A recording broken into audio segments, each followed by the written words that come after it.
Well, here we are again, another Tuesday evening. Welcome. Thanks very much for coming in and spending a bit of the time. I was watching the pre-show comments, some very funny comments. And good news is John Adams and Robbie Barwick are both queued up, ready to come in. So that'll be fun in a moment. I'm just going to let the pre-show run for just a moment or two to give people time to come in. We always get a few late joiners. I hope you enjoyed the doggies. So I took them out for long walks today, and they're pretty much asleep. But here's a full screen of the two dogs just relaxing. So they're not worried about economics or quantitative tightening or quantitative easing or inflation. They just they've been fed, they've been watered, they've been walked. So all is well in their world, which is good. So sometimes I think I'll just come back as a dog next time. It'll be a lot simpler. Anyway, we're going to have an interesting conversation this evening about the financial system and where it is and what we mean by it and who's driving it and where it's going to end up. And obviously there'll be plenty of time for questions. Now, I haven't put a poll up yet because I haven't quite figured what questions I'm going to ask. So if you have an interesting question that you'd like to get a poll from the audience, put it in the chat and I'll consider it in terms of when I put it up. Anyway, let me take the pre-show off. I'm going to run the intro and I'll be back in just a moment.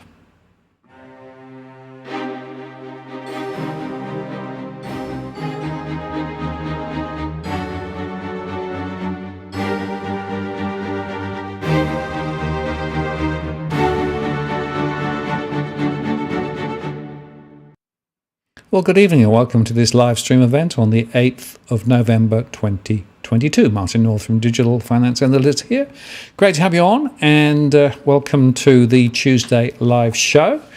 As always, just before I bring my guest in, I want to remind you that we're not giving specific financial or legal advice or property advice on the channel. It's a general conversation only.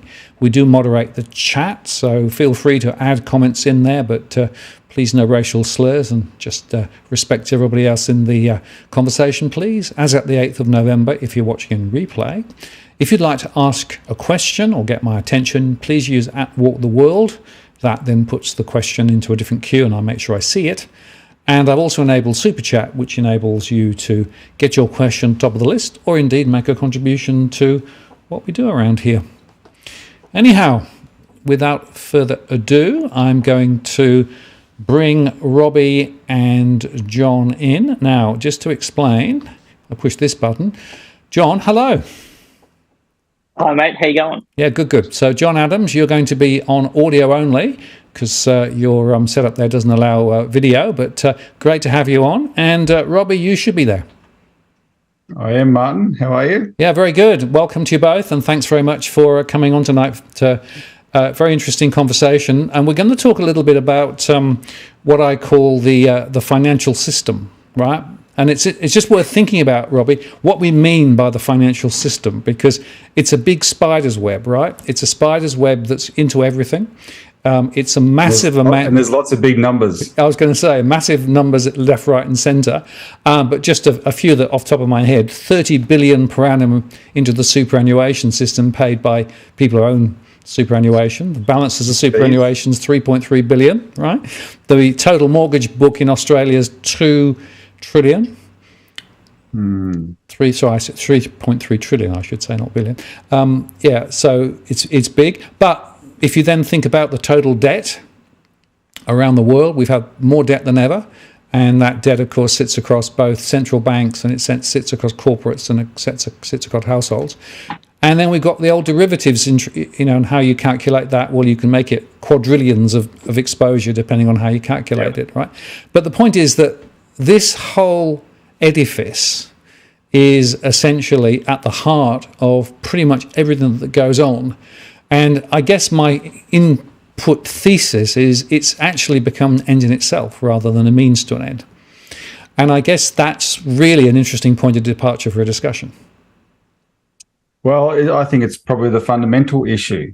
It's a legacy of decades of economic policy that unleashed the financial wizards who were able to use their advantage because they were in banks, etc., to tie up the the financial system to their own advantage and then make it exist for itself rather than for what the financial system is for, which is to serve the real economy.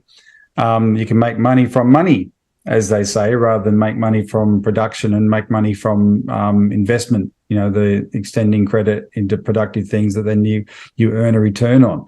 The other way was much better. And then they got smarter, and they're clever people, these finance wizards. And you always have those kind of clever tricksters in the world, Martin. It's just that until 3 or 4 decades ago, we had governments that knew that it was their job to keep them in line. And then they decided it wasn't. And now they've been running the world ever since. And then as it's collapsed under its own weight, bring in the central bankers to rig the rules to find more and more ways to prop them up. And I think that's the nub of the problem that we're dealing with. The only little provocative caveat I'll add, and it would be provocative to some people, is unlike, say, 2008 in that global financial crisis, when I know I personally thought literally the whole world was in the same poo here, there's a distinctive shift away from this type of economics in the majority of the world. What we're dealing with, instead of it's the old Dutch disease, I think it's what's left of the white man's disease, frankly. The Europeans, the North Americans, the Australians and Kiwis, we're hanging on to this. We're hanging on to the coattails of London and Wall Street. A lot of the rest of the world are moving in another direction because they want to live. They want to survive. Yeah, and I think that's a very important international contextual point, right? Because effectively we sometimes take a very myopic view that this is the only way that an economy can work, et cetera, et cetera. One other interesting observation, and I want to put this one up because I think George makes a really interesting point here. He makes the point, well, derivatives are largely offsetting, so it's not really quadrillion. Well, yeah, in a steady state, right? The difficulty on paper. The difficulty is, of course, that if you actually have a movement in the markets, then those offsets aren't actually netted off. And that's the problem, right? So actually nobody quite knows what the real risk profile is of the derivatives. And okay, 50 to 60% are now put through exchanges, which is better than it was 10 years ago, but that's still a lot not going through exchanges. So a lot of people don't know exactly what the complete exposure profile is. And of course, people are betting and taking positions. So it's not as if the derivatives are supporting, an underlying asset. It's actually lots of different speculative positions. So effectively, as the markets move, you can be out of position. I think that's something which a lot of people still haven't necessarily got their head around. Well, the devil's in the detail with these individual contracts, and there's assumptions in all of them. And by any measure, the people who raked over the coals of 2008 were able to identify after the fact the kinds of assumptions that had gone into those derivatives that literally blew up the world. And what they saw are the real world events that these derivatives, when they were crafted, never took account of. And the problem with that is that since the early 90s, we've had a series of catastrophes with derivatives. When are we going to say what George is saying is the theory on paper? And if it was true, we wouldn't have had any of these problems. What happens is you'll get an unanticipated shock, and that unanticipated shock makes the terms of the derivatives contract turn very bad, right? And suddenly there's a massive liability that they can't hope to ever be able to pay, and a whole series of cascading bankruptcies on the back of that. And that's been the story. I mean, we tracked all this through the 90s. Remember a couple of years ago, you and I did a show on Australian bank derivatives and all those graphs. We were tracking these things, these stories during the 90s. Orange County, you can read the books on them. Orange County, California, Barings Bank. And then the big one was long-term capital management in 1997. They thought that was the end of the world until 2008. And now we're in 2022. What are we in? We're in a year and a severe financial crisis defined by the ultimate event that was seemingly outside of everyone's calculation, right? The knock-on effect from what's happening in Ukraine with Russia. And that's affected Australian and world interest rates and all sorts of things. So and there's lots of trouble brewing under the surface that could erupt any moment. Yeah, and it's worth just reflecting on what happened in the UK just over a month ago, right? When, in fact, the then Prime Minister announced a change in strategy, which essentially put interest rates onto a different trajectory, and the £1 trillion of long-term bonds that were actually being used by pension funds, superannuation funds in the UK, against which they were taking positions to be able to actually trade to get better returns, suddenly went all off. So the value of the bonds dropped by 40 or 50%, and they then discovered that they needed margin calls because they had these exposures, and the whole system nearly fell over, and the Bank of England had to intervene. That's a great example of a shock not expected and how it has huge consequences. And even today, some of the bond rates in the UK and mortgage rates in the UK are different from what they would have been without that shock. So it shows you that if you've got this huge dependency on the financial system and something hits it from the external position, you end up with some very significant outfall and quite often in an unpredictable and unsatisfactory way. Yeah, and London is a good example because it's the biggest financial centre in the world. It's the biggest derivatives trading centre in the world, and they've made a lot of hay out of this particular trade. It's also an example of an economy that isn't what it used to be, right? And so all these pension funds that are there to pay the pensions of these retired people, they're invested in a casino. And the relationship between the fund and the investment banks that sold them the derivatives that were essentially the insurance they could guarantee their returns. That's what blew up. There were massive margin calls from that, and it's just an example of the system. So through the intermediary of the financial system in London, the retired British people had to be exposed to a system that was doing all sorts of tricks to leverage returns so they could pay their retirements, because the actual true state of the underlying British economy is not enough to fund the retirements of the English people themselves because of how badly it's been damaged. And there's all this hand wringing over the way the industrial north of England is now a rust belt, right? Because it was all self-inflicted. But when and we're seemingly so much more sophisticated our economies now. No, mate. If you don't have a basic productive system where people where your local economy is capable of producing real wealth, you can look really good on paper, and it's all a Potemkin village.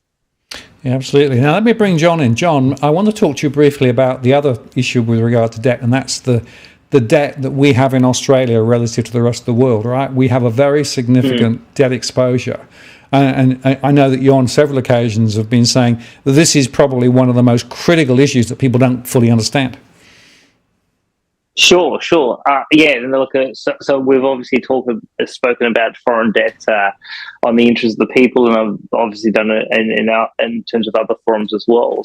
So yeah, we owe the world in gross terms about $2.5 trillion, in net terms about $1.2 trillion. I think around vis-a-vis GDP around just north of 50%, and a lot of Australians believe we're entitled to the lifestyle we've lived for the last 20, 30 years, and people don't realise that it's been wrapped up on an international credit card that obviously the more foreign debt we build up, that just makes us more indebted to the rest of the world, and obviously it means we lose sovereignty. I mean, there's a lot of people, a lot of listeners on this tonight's call who are interested in personal sovereignty, national sovereignty. It's something that Robbie and I have spoken offline multiple times, and I mean, given our foreign debt position, we've effectively lost control of foreign policy. So our foreign policy is limited to the extent that we can't make decisions in the national interest if the foreign debt becomes a factor in geopolitical calculations. So we owe a lot of money to the Americans, and I think even in some of our previous shows, Martin, in 2019, when we had Dr. Peter Brain, and he basically said that even if we wanted to default on the foreign debt, the Americans wouldn't allow it, and that would obviously have ramifications. And when you look at our reliance on U.S. military technology and foreign capital and a whole bunch of other sort of key inputs that make Australia Australia, that makes us highly interdependent. And we saw what happens when the supply chains become disrupted vis-a-vis the pandemic, and some of the basic necessities that we required here in Australia, we weren't able to supply ourselves, and we were in short supply, and that caused a whole host of issues in local markets. So the foreign debt is obviously a very big issue, but now we can turn it around. It would require dramatic policy changes in terms of tax, driving up savings. It would, interest rate policy, obviously, and prudential policy. But so it can turn around. Singapore, when Lee Kuan Yew took over in, I think, 1965, had a huge foreign debt problem as well, highly dependent on international capital, current account deficits, and, took him about 15, 20 years to turn the external position of Singapore around, and he was able to do that. Very dramatic policies, both in terms of economic and political and social policy, but Singapore is a very interesting example of how a stable but strong government was able to take a third generation country to a a third world country to a first world country within a single generation, never done before. And Lee Kuan Yew pulled it off. And one could hope we could have that type of leadership in Canberra someday, but unfortunately with Mr. Albanese, I don't think we have it. Don't hold your breath. And one other quick observation, John. Of course, the cost of the debt's gone up, right? Because the international interest rate market is a lot higher than it was. So that means that if you look at the debt today, the cost of that debt to the Australian economy is significantly higher than it was, and it will go on rising. Yes. So obviously, as global interest rates go up, that obviously has an issue with our debt servicing costs, both domestically and internationally, but also the value of the exchange rate. Obviously, when the value of the dollar goes down, which it has done over the last 6 months, it creates a higher cost of importing capital into the country. That because obviously, and that then that causes other issues as well. So obviously there's a whole host of people out there that have racked up huge volumes of debt over the last few years, particularly during the pandemic, and now we've gone from 0.1 to 2.85. I'm a little bit surprised, Martin, that the impact hasn't hit households faster, but I think we're getting close to the crunch point that a lot of households are starting to really have some significant cash flow issues that are going to force people to make some tough decisions about real estate, etc. And obviously, as we go into December, the RBA will be raising interest rates again, so that will be another blow to households.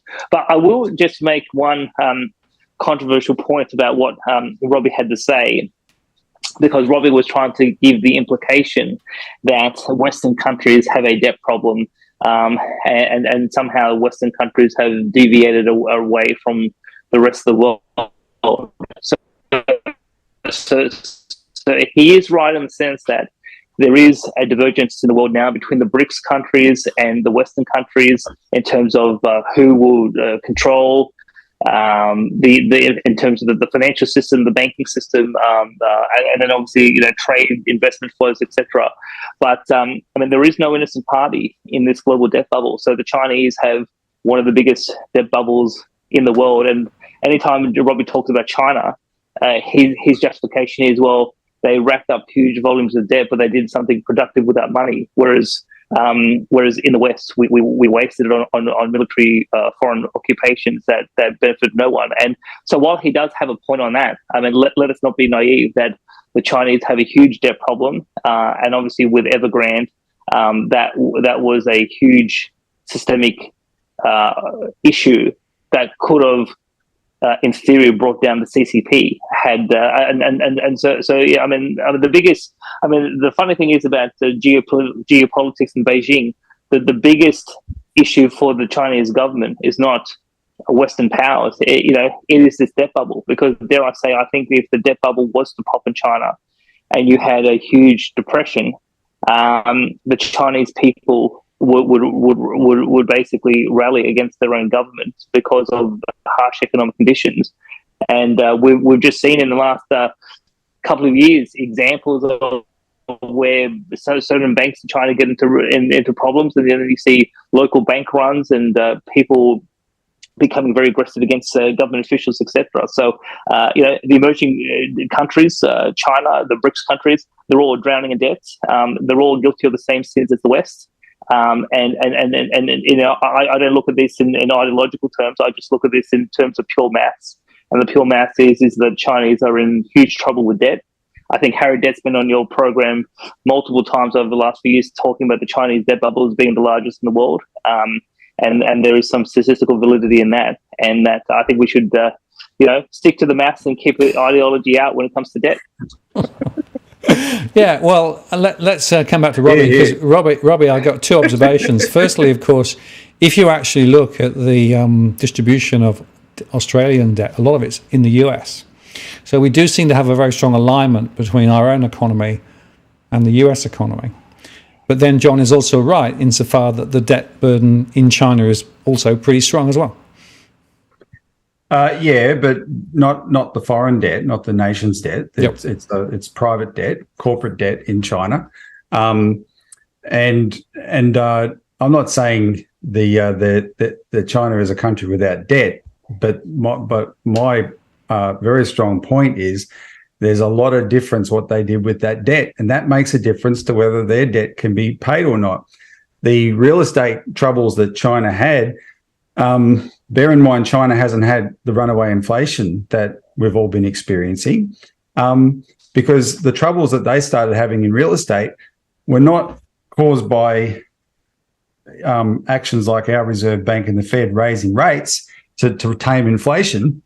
They were caused by deliberate government policy to rein in the real estate bubble. There's a lot of catastrophism about China all the time. It's been going on for 20 years. A crazy American named Gordon Chang wrote a book called The Coming Collapse of China in 2000, and he keeps going on Fox News to spruik his book every 5 minutes. It hasn't happened because people don't appreciate enough the difference between investing in physical economy and investing in speculative assets. Even all the palaver about ghost cities 5 years ago, they don't exist anymore. They're all full. China did long-term planning. Yeah, they built these big empty cities, and now they're all full because there's been this big migration of people from the countries into the cities. But the core, the however big and bad the real estate bubble got in China, I remember when we were told there were 50 million empty houses in China, and I think I would have pointed out to you at the time, John. If you did the per capita calculation, the 1 million empty homes in Australia is more than the 50 million empty properties was in China per capita, right? And unlike Australia, where our property bubble has literally been the only game in town outside of resources, it's a property bubble. In China, outside of the property bubble, a massively productive economy that is generating real wealth for itself and for countries that trade with it. And one of those countries is us. We benefit. At the start of the pandemic, our trade surplus with China was 70 billion. It's now 120 billion. That's thanks to the increase in iron ore shipments, but especially the price. This year it's just gone through the roof. And that's us. We're benefiting from that. And we're benefiting because people in China still want to buy iron ore because they're doing things with iron.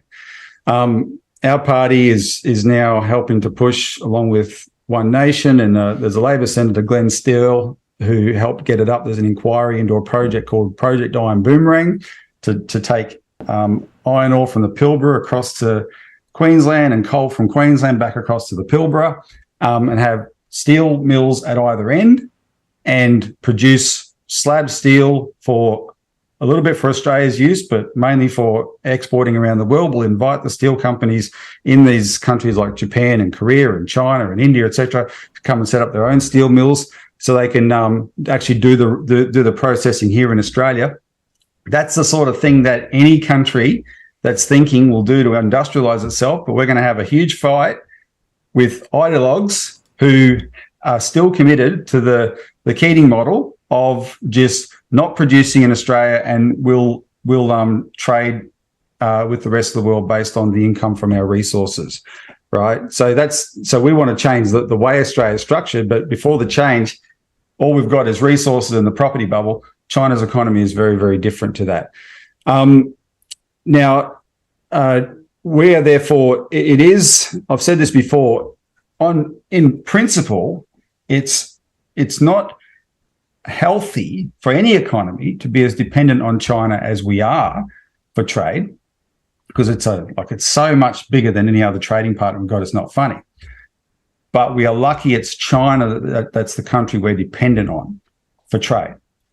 On the other hand, our financial dependence on the Anglo-American financial system is huge, massive. That's who we're indebted to. And on top of that, they're the biggest foreign investors in Australia. They're our absentee landlords. Between them, there's something like $3 trillion of Australia that they own, the Brits and the Americans, and they're extracting real wealth from us every year as interest and returns on those investments that they have in Australia. And that is economically and politically the big problem, not our connection to China. Yeah, and that's an important observation, isn't it? Because if you look at the capital flows, and then if you look at the Federal Reserve and the way that the Federal Reserve sets the financial global agenda, right? Why are interest rates going up around the world? It's because the Federal Reserve essentially has said we will need to lift interest rates to tackle inflation in the US. As a result of that, the dollar's gone extremely high. That's putting huge pressure on many other developed countries.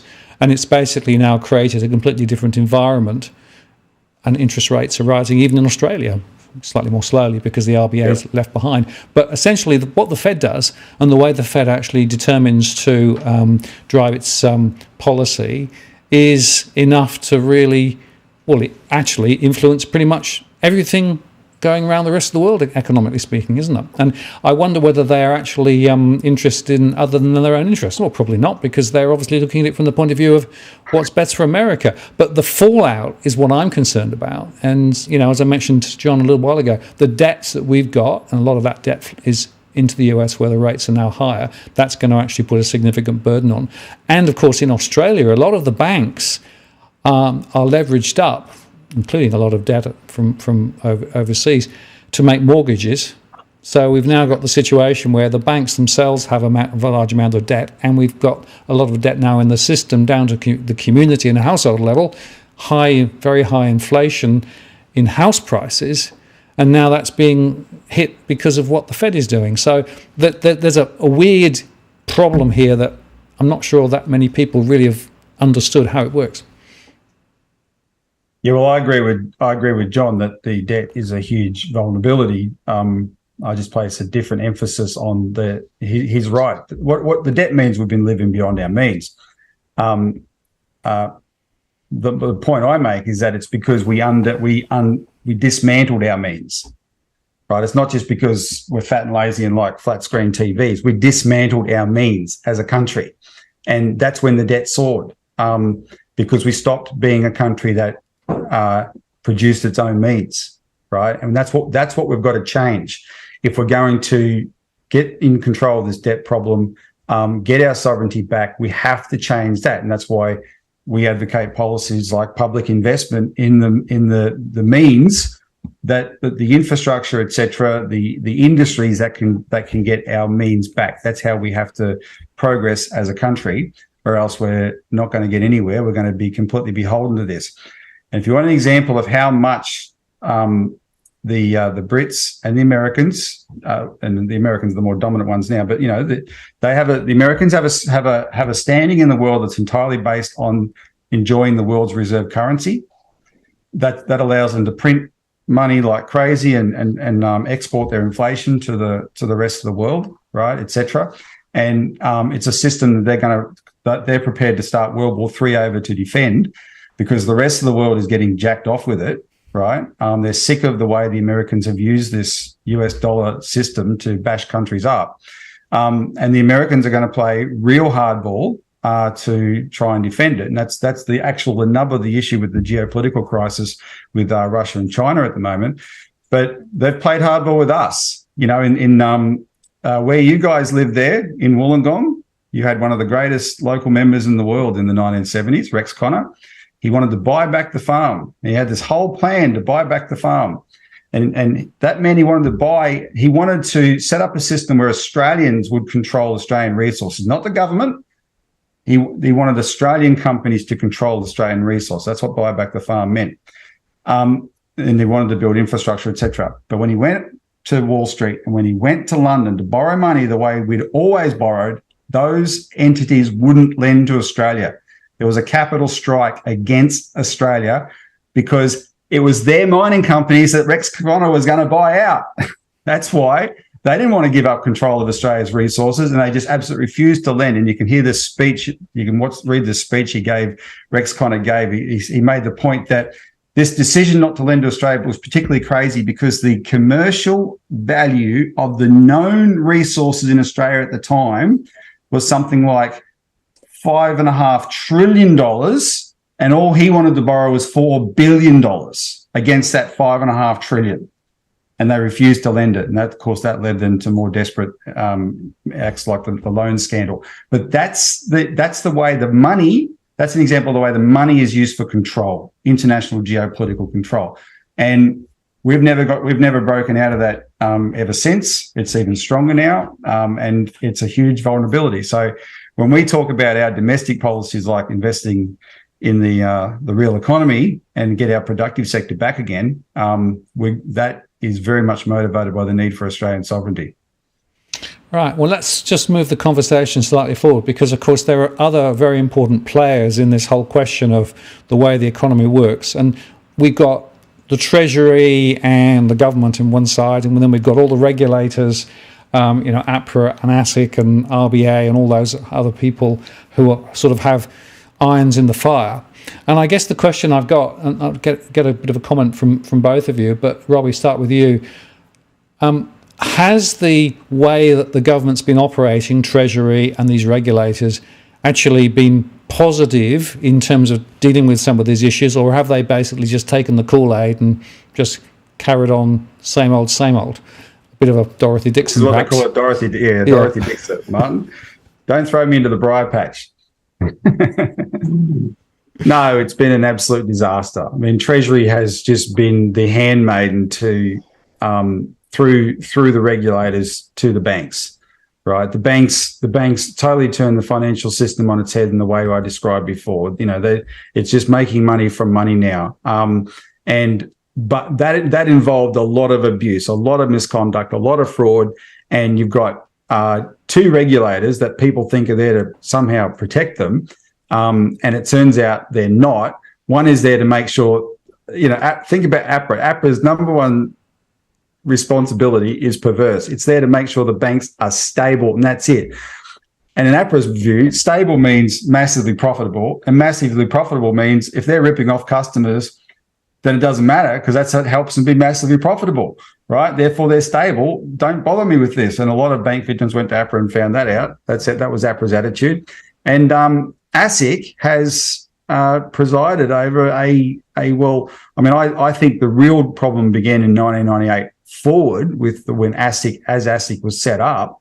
So it's 24 years of Wild West financial predation that, Australia has become a paradise for white collar criminals. And we've got really weak, ineffective regulator.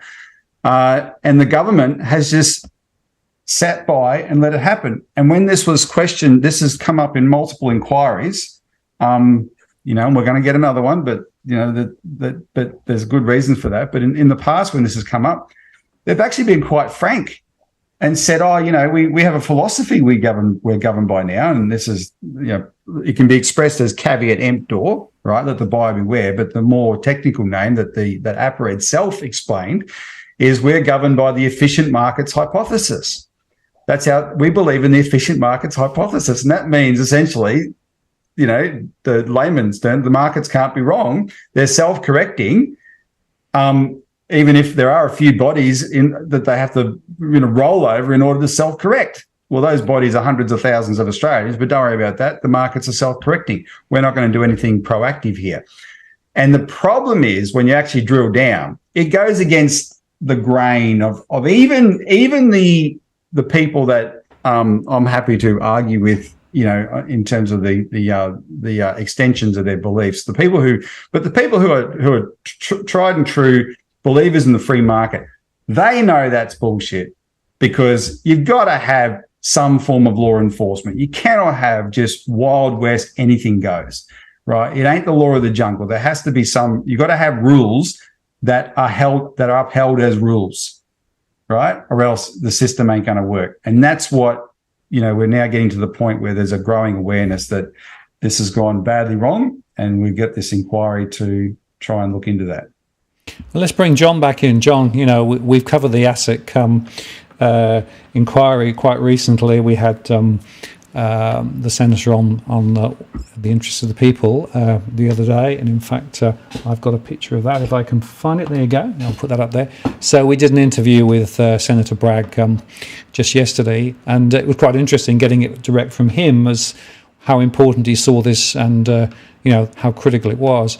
But I guess the question that we've always got to ask ourselves is, well, we've had lots of inquiries in the past, the Financial Services inquiry and the Royal Commission really didn't change much. And it comes back to what I think Robbie was saying a second ago about the ideological assumptions that actually underpin the way things work. So I guess the question, John, what do you think? Do you think there's a chance this time that ASIC's inquiry might actually shift the dial? Well, I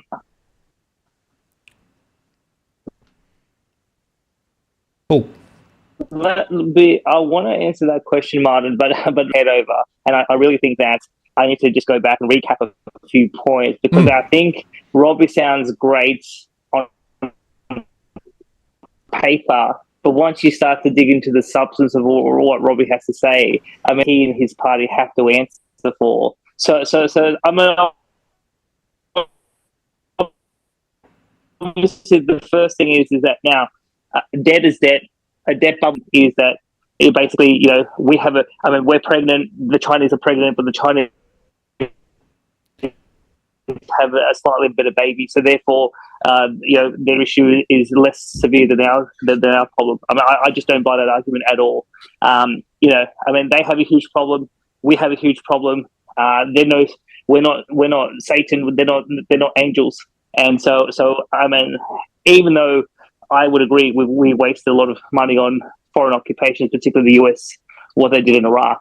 The thing is that the Chinese economy is built on a house of sand, and even though they have some additional things to speak for compared to the West, a global disintegration of the debt bubble. Now, hang on, Robbie. Global disintegration of the debt bubble can bring huge social and political ramifications. That's point one. Point two, Martin, is you talked about the dominance of the US Federal Reserve. So obviously, yes, the US Federal Reserve with the dollar standard is dominating the global financial system. And obviously certain countries resent that level of dominance, given how irresponsible the Americans have been with both fiscal and monetary policy. So the whole movement around the BRICS movement is to break away that dominance. And obviously, as you said, Martin, the US Federal Reserve is raising rates. That's having huge ramifications across the world. And obviously certain people resent that issue or that level of control, that coercive control, particularly through the SWIFT system, where the Americans are now controlling certain foreign governments through sanctions, vis-a-vis the banking system. People don't want that. Even the Germans have spoken about breaking away from the SWIFT system so that they don't have to be beholden to the dictates of Washington. So obviously the establishment of the US Federal Reserve is becoming a big issue in geopolitics, and that's why the BRICS movement is moving the way it is now. In relation to one of the things Robbie said was about getting control of the economy. Now, coming to the regulators now, because we have such a big debt bubble, the thinking in Canberra as well as in Sydney, Melbourne, among the bureaucratic elite, and obviously in Parliament, and I think in one of our shows, Martin, this year, I talked about certain conversations I had in federal Parliament about the debt bubble. They understand the political ramifications of letting the debt bubble go. So Robbie is right in the sense, and I think Martin, you are right in the sense that the RBA, APRA, ASIC, for example, AFCA potentially, they're all designed to perpetuate the debt bubble. So they're all. So obviously we have a huge debt bubble that can't be allowed to collapse, and so all of public policy. And all of these agencies are designed to keep the system going, and rather than actually having the Harry Dent deflationary depression.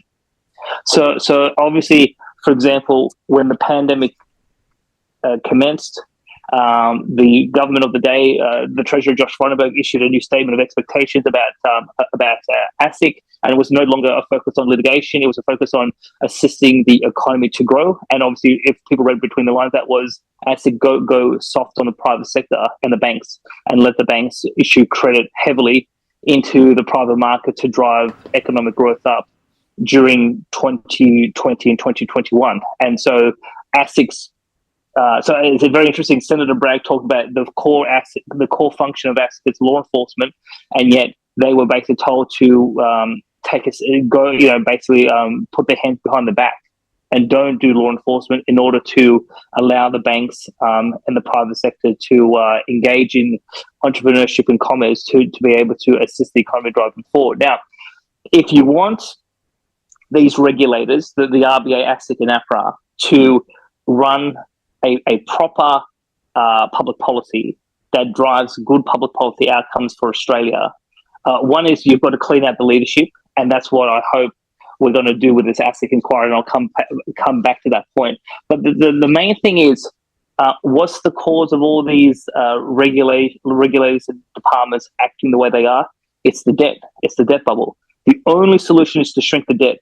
And the reality is, and for the people listening on this podcast, the Citizens Party is against shrinking the debt, because and Robbie and I have had multiple conversations about this, and Robbie took huge exception, Martin, to our show that we did back in, I think, 2019 or 2020, that only the 10th Prime Minister can save Australia, because the only way to shrink the debt is to push the economy into a recession, to basically raise interest rates to the point that a lot of these mortgages fail. You're going to have a banking crisis. I've told Angus Taylor, the Shadow Treasurer, that you've got to consciously and purposely push the banks into a point of in terms of default. You've got to restructure the banks. You've got to take a lot of these toxic, uneconomical mortgages out of the mortgage book, and then you've got to reset the economy. And obviously, I think you interviewed Steve Keen on this channel, Martin, a couple of years ago, when he said that household debt has to shrink by 2/3 for it to be sustainable. Now, so the only way to ensure that public agencies and public officials are going to act responsibly moving forward is we've got to address the key problem in the room. And anytime we've spoken about consciously pushing the economy into recession. Well, I mean, here's the irony: is a lot of people paint the Citizens Party as a far right party. They are actually a centre left party. So they are, quasi old Labor socialists, and they don't support allowing the market to reap. because of the consequences with unemployment and homelessness and all those things that happen. So the real, if we're going to get to the core issue of how do we ensure that ASIC and APRA and the RBA behave in a way that is promoting good public policy, we have to solve the problem. And unfortunately, when push comes to shove, if Robbie was our Prime Minister today, and Martin, if we were doing a show, we said Prime Minister Barwick, collapse the economy, push it into a depression, shrink the debt. Prime Minister Barwick just doesn't have the stomach to do it, and neither does the Citizens, and neither does the Citizens Party. So while we have this issue of the debt, there is a certain limitation as to how we're able to fix ASIC and also fix APRA and the RBA. But while we have this problem that isn't going anywhere anytime soon, I do think that this time around we do have the ability to drive change at ASIC, and the inquiry will come and will rise and fall on the basis of these case studies. So, Martin, I can tell our audience, this audience tonight, that today I received 2 phone calls of shocking examples of people who have had who have had specific experiences with ASIC in vis-a-vis live investigations, and you know, there's a lot of things that have happened that have been kept in the darkness, swept under the rug by ASIC, and this inquiry is really going to bring a lot of these stories out. Let me give you one example. A particular whistleblower who spoke to me today talked about systemic corruption at a financial planning firm in Victoria. An investigation commenced at ASIC in July 2020. Here we are, more than 2 years later, and ASIC has not done anything with the investigation. Supposedly, they've interviewed a few people. The case has gone from one investigator to another, and then gone back to the original investigator, and yet no charges, no resolution to the case. And so, after 2 years of neglect and negligence by ASIC, these mum and dad investors who have no idea they're being ripped off left, right, and centre are basically being vulnerable. And this whistleblower, I think, is considering making a submission to the inquiry, and I obviously encourage that person to be able to do so. So I think the case studies are going to be shocking. I think the case studies are going to force ASIC to answer a lot of questions that they don't want to answer.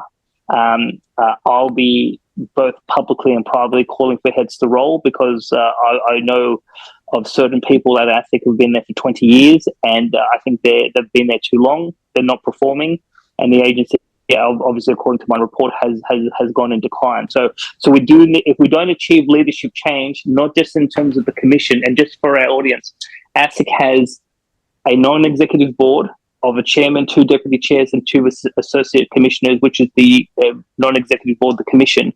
And then you have the next level down, which is the day-to-day executive leadership team called the executive board. That executive board has to be dismantled, and a number of those people who've been there for 10 to 20 years have to go if we're going to have a hope to reform the agency. But the reform also has to be beyond just change of leadership and change of personnel. There has to be a wholesale transformation program of the agency, how it runs, how it trains its staff, how it pays its staff. I think some of their investigators are, in some instances, potentially underpaid, but also data technology, and they obviously have to have the appetite and the mindset that their job is to enforce the law. They have to investigate, and they have to go after the crooks. And I think there's a lot of white-collar crime in this country. There's a lot of white-collar crime in China that maybe Robbie wants to talk about as well. But I honestly think that this time around, particularly, and look, I don't want to blow my trumpet, but I think that, Martin, the focus we've been able to give this issue on our channel over the last couple of months, and obviously, just like with the catch ban, we've led the way. And obviously our work has led to the inquiry.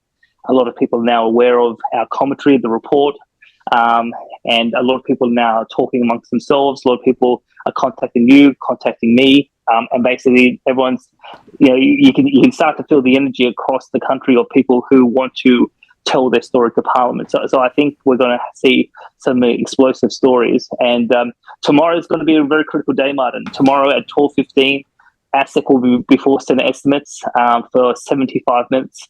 There'll be a number of very interesting questions being posed. And 2 and a half weeks ago, ASIC was before the House of Representatives and said that I was simplistic, i.e. I'm a Wollongong bogan that's not very smart. And here we are within the Senate inquiry. And I think their attitude is going to be completely different tomorrow. And I think they'll be hard-pressed because what I've sensed is some people in the House who are relatively new and in the House of Representatives don't fully understand ASIC and its history, whereas people in the Senate are very well versed in how poorly run ASIC is. And I think tomorrow, but also on the 25th of November, when ASIC goes before the Joint Committee on Corporations and Financial Services, ASIC's going to feel that the atmosphere in Parliament has completely changed, and that's because of in the interest of the people. And I'm not going to give up on this one. I think the financial cops are crook in this country, and we need to clean them up.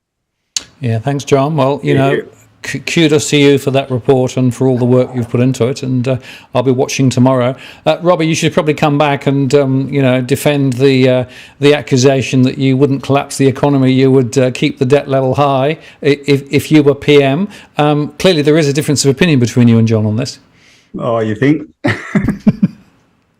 Well, before I do though, I also want to answer the question of why the ASIC inquiry is different. This time is different. And there's three reasons. One is it's the first inquiry after the Royal Commission, and the Royal Commission was a sea change in proving to people that the banks were crooks, right? Before the Royal Commission, John Howard called it rank socialism, just the idea of a Royal Commission. Scott Morrison voted against it 26 times. Nothing wrong with the banks, they're fine, right? Oh yeah, there's a few rogue operators, right? That's why there were financial victims and stories by Del Ferguson on Four Corners or whatever, but that was just, on the margins. It wasn't systemic. The Royal Commission showed it was systemic, right? Nobody could deny after that there was a huge problem. And, look at the not just the picture of Kenneth Hayne handing over the report to Frydenberg and not smiling, but Frydenberg's press conference where he said, we are going to clean this up, blah, blah, blah, really, really emphatic.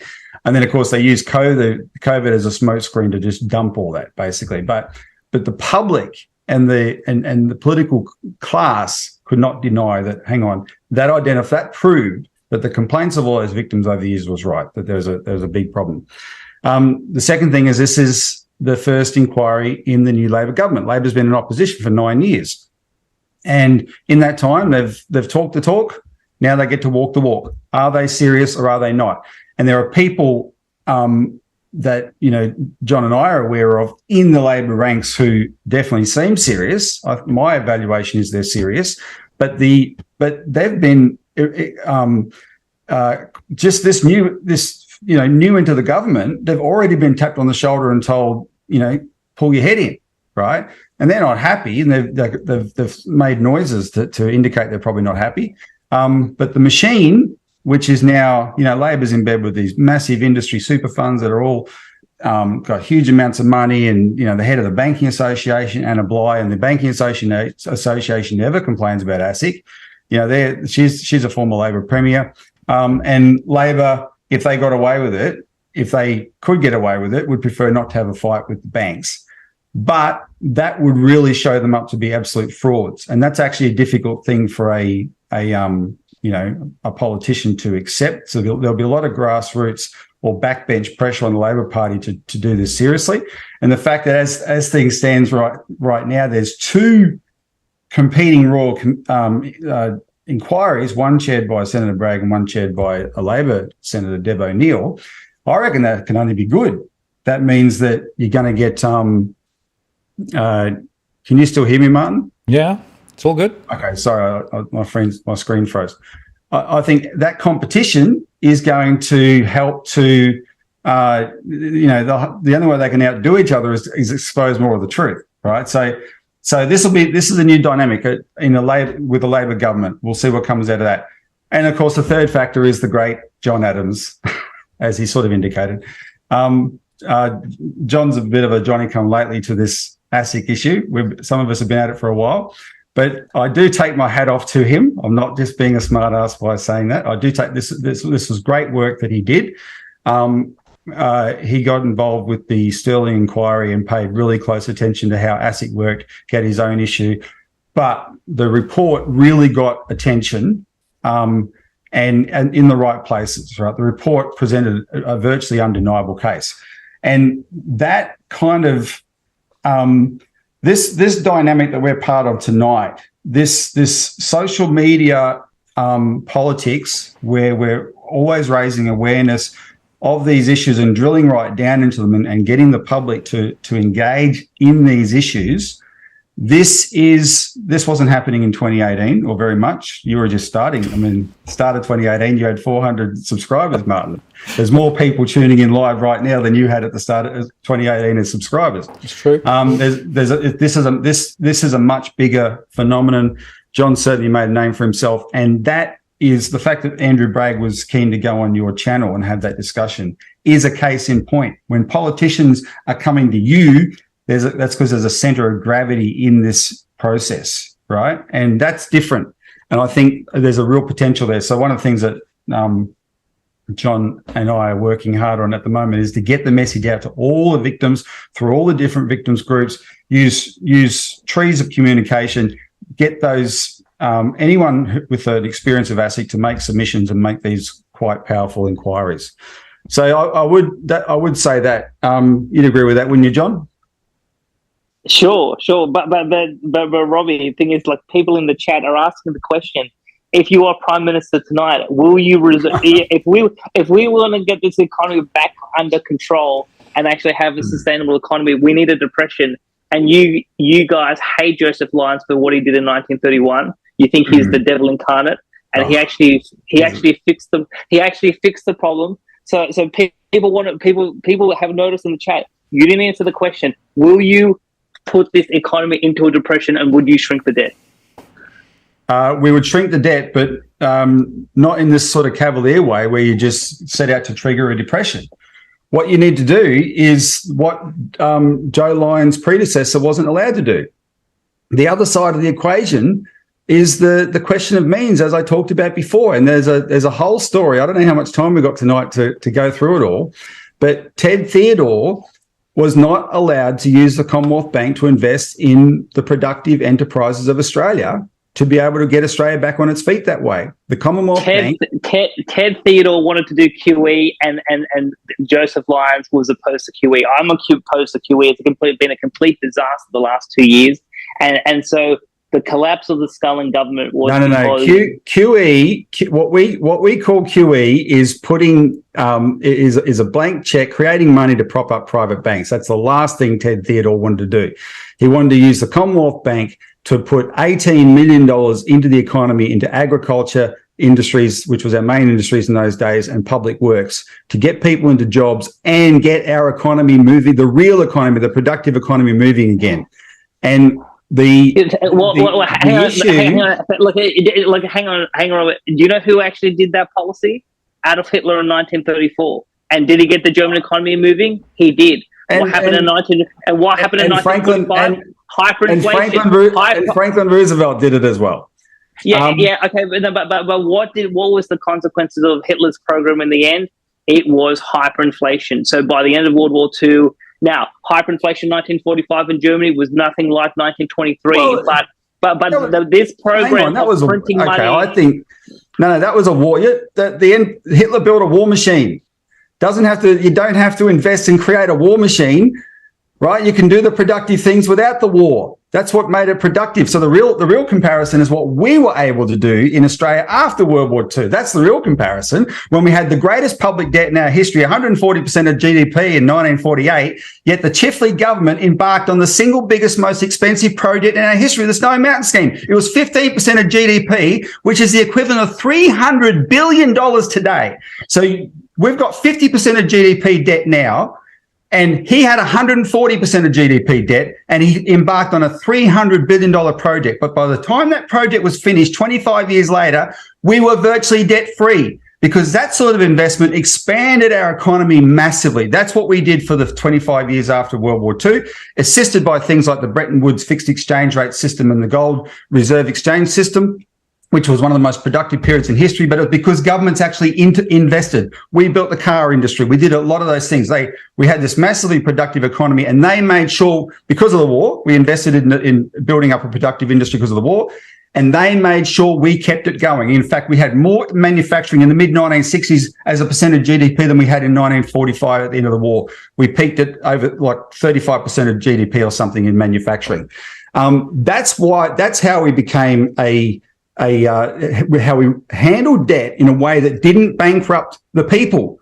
Because my argument with John is his formula, if you just like pull the rug out from under, we're going to smash the debt. It's premised on this idea that what drives an economy is the sum total of all the consumer decisions of the free market. That's what drives the economy, not governments helping make decisions and saying we're going to have this strategic direction. No, that's just what drives the economy. So you created, if those decisions get out of whack and you have debt bubbles, then you've got to pop that by pulling the rug out and taking away the capacity for people to spend and make those decisions. That's not how we used to run the economy. We used to run the economy by saying this is what we need. People that we elected, wise people, because we had a healthier democracy back then, said this is what we need to do, and we embarked and did those things. And the only reason, there's a very simplistic view of Joe Lyons. History is written by the victors, and in his case, he was the victor thanks to Rupert Murdoch's father and those kind of forces that were able to demonize the Ted Theodore Scullin government as if they were communist revolutionaries about to destroy Australia, totally terrify the people. But the reason that Ted Theodore wasn't able to do what he wanted to do as the elected Treasurer of Australia is because an unelected person, the Governor of the Commonwealth Bank, Sir Robert Gibson, point blank refused. And that led to a Royal Commission in 1936, and that Royal Commission had to concede that the elected government of the day must be the final authority over the banking system, because that was a case of the private bankers ganging up and using their power to stop an elected government. And that's what you're defending by defending Scullin. You're defending the power of private finance over elected government. I believe in a democratic system, John. And that is what we showed that what Ted Theodore wanted to do, we showed what it could do after World War II. So hang on. I'm going to make 2 points. The first point is that the banks didn't basically collapse the Scullin government. I mean, 5 Labor MPs, including Joseph Lyons, who's the deputy PM, resigned from cabinet on principle, and they went to the crossbench. So the banks didn't have it like. So but there were the politics. You're glossing over how extreme the politics was of the day. Hang on. Of course, they recruited a couple of rats. Thing is, but what you haven't told the audience is that Joseph Lyons won 3 elections in a row. He won the biggest victory in 1931 in Australian federal history. He died in office in 1939, and even though we didn't have opinion polls back in the 1930s, he's probably more popular than Bob Hawke was in terms of the 1980s. But so yeah, I mean, phenomenal. You don't like Franklin Roosevelt, but he won 4 elections in a row. Well, I mean, look, we're not here to talk about FDR. We're here to talk about domestic policy. But just in terms of your prime ministership. So basically, if I hear you correctly, you're saying that you would create effectively more debt, but you would redirect that debt into other parts of the economy. Well, yeah, because let's go back to the China thing. You're so hung up on this. Debt is the opposite, is the other side of the ledger from credit. You demonize all debt as if it's all bad by definition. No, borrowing money to go do something productive is one of the best things a financial system does. That debt is good, not a necessary evil. It is good. It is good to be able to do that. People who have the capital, they can put it in a banking system, and that idle capital can then be used for people who have energy and innovation, innovative ideas to go and create wealth. That is a good system. A credit system is a good system. But if you go and borrow debt so that you can buy investments on the stock market on margin, right? And that sort of thing, speculate in paper, that is crazy. And there's the guy who invented the sort of established the Commonwealth Bank, King O'Malley, he has a great quote about the difference between fog wealth and real wealth, and how real wealth is slow and it's patient and it builds up over time. Fog wealth is just moving paper around. And that's what we've become. And so there is a massive difference between what is underlying China's debt, a really productive economy, and what is underlying America's debt, which is just a paper casino. Well, hang on. You know what? In the 1980s, and that means China can service its debt. Well, hang on. No, look, the thing is, like, what are you talking about? In the 1980s, what did they say about the Japanese economy? The Japanese had a huge productive economy. They were revolutionizing manufacturing. They were going to take over the world. And it was all built on a fantasy. And then when the debt bubble collapsed in 1989, I mean, look at Japan now. So again, that particular debt bubble was much bigger than anything in China. Look, hang on. Look, I want to finish this point. So in terms of the Chinese, absolutely they have, in terms of a huge debt problem, that will come to some sort of resolution. Here's the thing: anytime there is a problem in the property sector in China, what does Beijing do? It either pumps more liquidity from the People's Bank of China, or you have some additional national stimulus, or they particularly, I mean, one of the biggest bubbles in China is the local government sector. I mean, they have been wildly out of control in terms of public sector debt, the local government debt sector. So here's the thing. Anytime the Chinese are in trouble, they prop the bubble up just like we do. So again, this is survival economics. No, what I was saying, that's actually a misunderstanding. What I was saying before is that the Chinese actually took steps to collapse their own property debt bubble. They raised margins on real estate loans and all those sort of things to bring this under control in a controlled way, something that Australia would never have considered doing if inflation hadn't have got out of control. But also, it's not the main game in town, and you've got to take that into account. But because we just diverted to that, as an example, the issue for Australia is collapse the debt in the real estate bubble, because that's the debt that's killing us, right? And the bank's foreign debt that's feeding that, and all those things that Peter Brain goes through, right? How we've got all this debt. Peter Brain goes through. We've got all this debt and nothing to show for it because it's gone into real estate. We should be collapsing that bubble, but that's why we have put forward policy ideas that we've taken from Australian history of a moratorium on foreclosures, so that the people who live in homes can be as much as possible inoculated from that, because they didn't cause the problem, right? It doesn't come. The economy is not based on some decisions of all the individual consumers in it. These are massive political decisions. So pop that bubble for sure, but at the same time, be investing massively in the things that can get people into a productive economy, and not just in the cities, but all over. Let's spread the population out all over Australia. Hang on. So if you pop the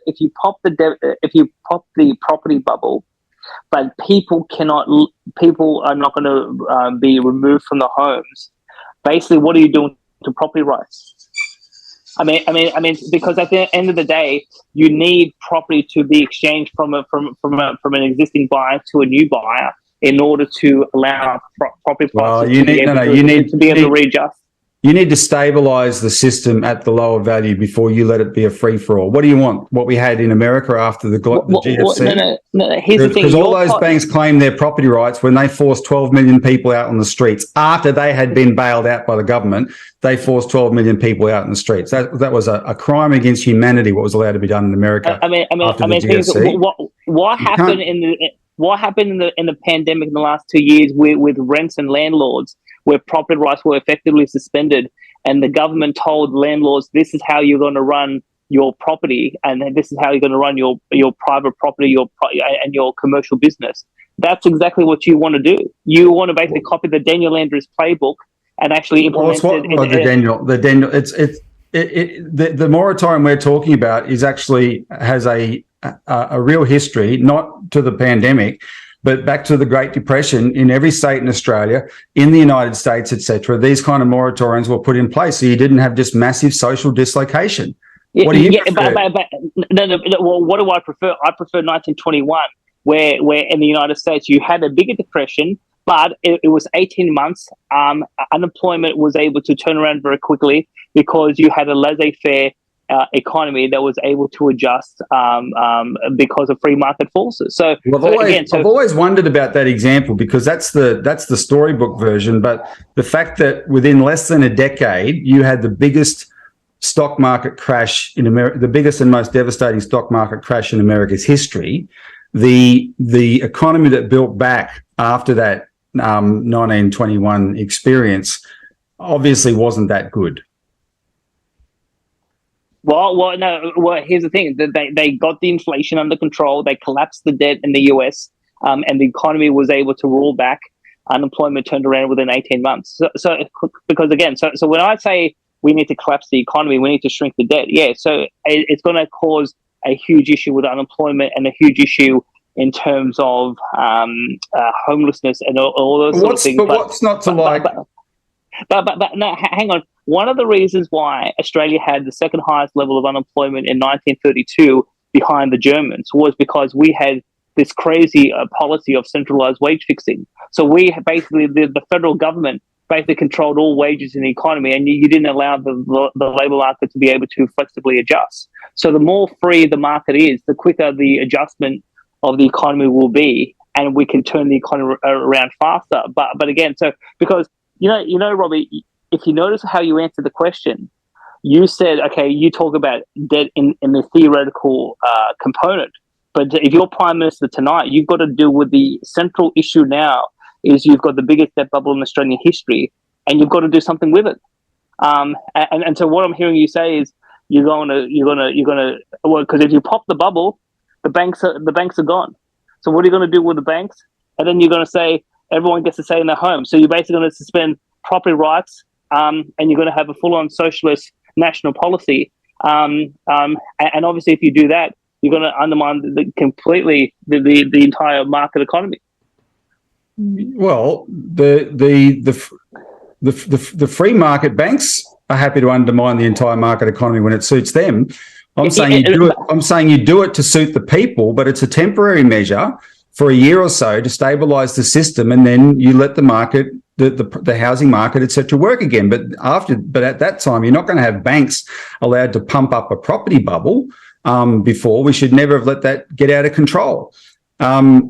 See, in your formula, John, there's a lot of elite people that are never going to be affected, that are going to get to foreclose on a lot of people, and that the people who are more to blame for the crisis will end up from the crisis much fatter than everybody else, and you have a lot of human misery and suffering. I'm saying history shows us that there's a role for the government that's beholden to the people, not to elite business interests and rich guys, to make sure that the people are served first in whatever restructuring has to take place, because there's going to be a restructuring, and it's going to be as a result of government action, one way or the other. Okay, I'm going to come in here because I want to move the conversation on slightly further insofar that. Well, one last thing. Can I just say what people have been listening to is like a preview of our 6 a.m. morning arguments. Yeah, well, I knew it was going to be interesting because there are some very different perspectives here. But there's a couple of interesting observations. One that Jason put up a little while ago, which I thought was really interesting, was this. What's your opinion on the banks coercively controlling some of the clients in trouble who are about to lose their house, potentially offering them, for example, 40-year terms? In other words, the banks trying to sort of stretch things out, because there's a lot of that going on at the moment, right? And what I'm seeing at the moment in the way that this debt issue is being dealt with is it's not being dealt with. What they're doing is doing more of the same, only extended. And Jason, thank you very much for the super chat as well, of course. But that's a really important point, I think, because I'm not sure that you can just go on doing what we've been doing for the last 20, 30, 40 years and expect a different outcome, which takes you to a conclusion that you've got to find a different path. The only thing I'll say, Martin, is two things. So on the 40-year mortgages, it's just another band-aid to in terms of to allow the perpetuation in terms of hang on. Sorry, look, I've just got a private thing I've got to do. I've got to unlock the door. I'll come back. I'll just say a few things. No, that's right. It is a band-aid. And you can see by the actions of Labor federally and the state Labor governments that everything is still, and there's an election down here, soon, this month, in a few days or whatever. I'm not even sure. Is it this Saturday? I should look it up.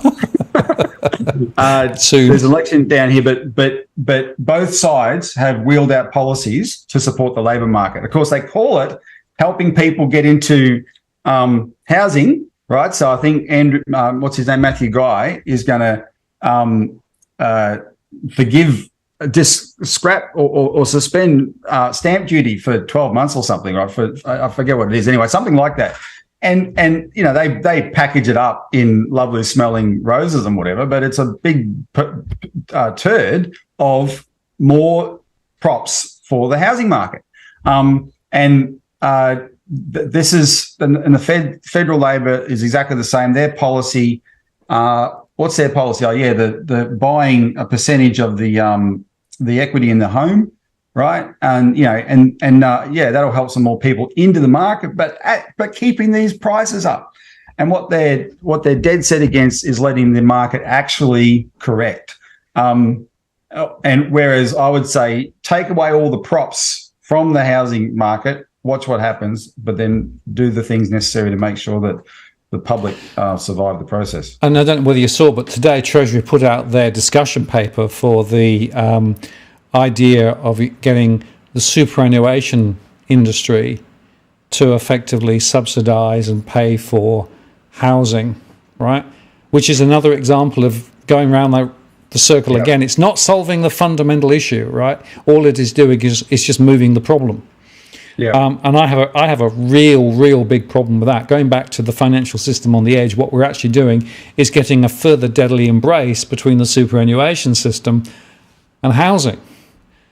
It's not solving the fundamental problem. That would be terrible. Whole heap more money available to come into the housing market. And guess what that does? That puts more upward pressure on property. It creates even more pressure on households in terms of wanting to get into the market. And then, of course, what you end up doing is effectively buying a bit of a house, which, of course, is what the Labor solution is. You buy a bit of a house and then buy a bit more later. But at some point, if your income goes up, you've got to buy more house.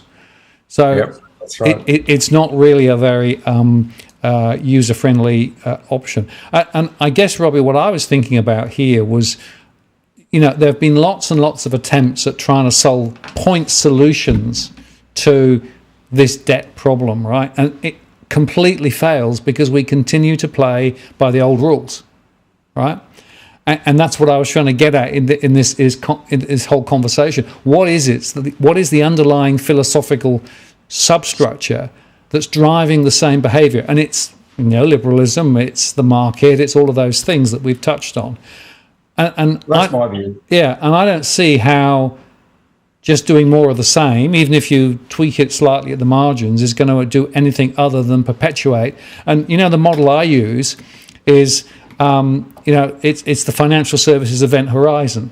Basically, more and more of the economy expands and it sucks more of the economy in, so you end up with everything effectively being financialized, and in the process you've lost actually manufacturing, you've lost home ownership, you've lost pretty much everything, but the financial system is there in splendid isolation, creating value off nothing for the 1%. And then what you do is you end up with the likes of BlackRock coming in afterwards and just sweeping up the property that nobody else can afford. I mean, that is an absolute nightmare, and yet that's what we're doing. No, for sure. And the other one sweeping up now is like Vanguard is eyeing off this $30 billion in fees on super, I heard today, and they want to come in. Just hang on a second. I just got to let someone do something. You can go. My daughter needed to pass behind me. No, that's fine. That's not a problem. I think John Allen's may be back as well now. Yes, yes, yeah. No, the only thing I'll say, Martin, is that this whole system has to come to an end. I mean, you articulated it famously in 2018 with Control Alt Delete. Yes. And again, I mean, can I say? I mean, in his previous in terms of what Robbie was saying before, Robbie was giving the perception that he's with the people and I'm somehow protecting private interests. I mean, the reality is that the Citizens Party gives the language of anti-bank, but the only person willing to collapse the banks is me. Because if I was PM tonight, I would raise interest rates dramatically. I wouldn't have any supports for the banks. The banks would be basically in a financial crisis within 24 hours, and we would collapse the banks. We would restructure them. We would get rid of these toxic mortgages, and we would shrink the debt. And yes, that comes at a huge economic cost. But I'm willing to push the button. So the consequences of my policies is no. Hang on. The consequences of my policy is the so-called banker fat cats that Robbie is against. They're all out on the street.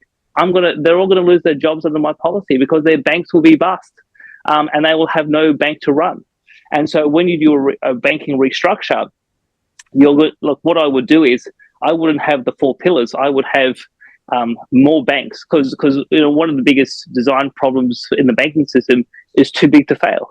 So I would have maybe 6 to 8 commercial banks, rather than having the big four. And then obviously those banks would have different corporate leadership compared to the ones that they have now. And yes, shareholders of the banks would take a huge loss in the process. But obviously those, the great thing about capitalism is that those people who actually exercise prudent economic decisions, who preserve the capital, they're the ones that will be able to buy these banks at a penny of the dollar.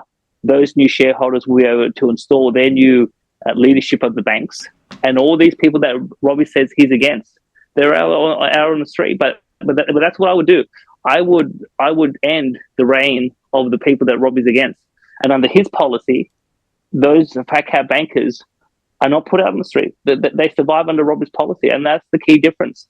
That I'm willing to push the nuclear button. Well, then you misunderstand our policy big time, because we're talking about bringing the private banks absolutely under control, to rein them in big time.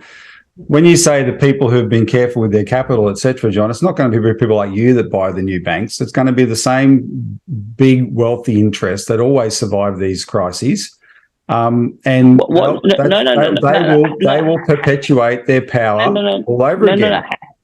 Hang on. Even Martin's data, speaks to the following point: that if you look at the distribution of debt, particularly the household sector, most of the debt is held by rich people in this country. So if you collapse the debt bubble, who on a proportional basis are going to have most of the harm? It's rich people. I don't mean rich people. I mean the plutocracy. There's rich people, then there's this strata. It's not the 1%, it's the 0.1% way up here that have always existed. They think that they're a power above governments. Whereas the alternative approach is, because it's one thing to say what you're saying, it's another thing to do it. Whereas what I'm pointing to as the alternative approach is what happened in our own history. And just look at the 25 years after World War II, thanks to the trajectory that Ben Chifley put us on. The only thing, to the point of it's different to say that than compared to actually do it. 2 months ago when I met with ASIC, they thought it was crazy when I said I want to inquire, and here we are. So what people should realise is that when I say I'm going to push the button, I fully intend to push the button, and people should be under no illusion that I actually have the results to be able to do it. Okay. Oh, we're under no illusion. No, absolutely. No, I think that's right. Now, I want to move on to two quick things before we close, because we could go on for hours. We're out of time already. Yeah, we are close. I called him a gate crasher today on Twitter, and he's proved it. Okay, two questions. The first question, I want to go up a bit, right? Because not only do we have in Australia, we have ASIC and APRA and the RBA, and that we've got this international superstructure of the World Economic Forum, the IMF, the World Bank, the UN, all of those entities, right? Now, I have a theory that they are part of the problem too, because they are also driven by this same neoliberal philosophy, this same idea that that they know what's best, so they cascade, if you like, top down a whole set of directives as to what countries should do, and then you find the politicians in each country say, oh, that's a good idea, we'll go and do that, right? For me, that's part of this problem too, because their overall natural stomping ground is this same neoliberal philosophy. So I think that's one of the issues that we should also recognise. We're not doing this in isolation, just in Australia. Yeah. This is actually a global problem. Right? Yeah, it is, and that's where this, the sovereignty question is quite important. We need a sovereign financial system. I will just be clear on the difference between the World Economic Forum and the rest of that. You said that's an informal body. It actually has zero power over Australia that we don't want to give it. Because it's just a talk fest, but it can be influential. The other ones are actually members of. We're signed up to. We agree to abide by their rules, etc. They are real institutions, and they have been part of what's called one name for it is the Washington Consensus. Post World War II, that has been an authority over the world economy, but it's been enforced by the US dollar, and that is what's breaking down. And we are finding ourselves in the minority, sticking to the sinking ship of the US dollar. That's geopolitically, that's a big deal. But we know that the directives we get from these institutions are these neoliberal directives, and so we need to take stock of the damage that's done, and that's why we push for policies like at least bring back a public bank to compete with the private banks, so that we can break that neoliberal stranglehold over the financial system and get an investment vehicle to do the things that will benefit Australia. And as a beginning, and more can flow from that. And then coming down locally, the other fallout is we know that now, look, we've covered the branch closures, we've covered the war on cash. There are things happening locally, which again I would argue is connected with this global top-down, thou shalt do this, right? Which is manifesting itself in local policies that are actually killing local communities, strangling their ability to be able to thrive and survive. The banks are looking to cut costs, so they're taking branches out, they're taking ATMs out, they're trying to remove and restrict cash, putting us into a digital environment. And guess what? Digital means more control. So that's another angle on all of this too, which is again worth, because it isn't disconnected. All of these things are part of a big picture, right? And that's really what I wanted to try and get to in this show, which is why so much of this stuff is complicated to try and unpick. But it is all connected, isn't it, Robbie? Well, we started off talking about essentially, Martin, how the financial system serves itself. Yep.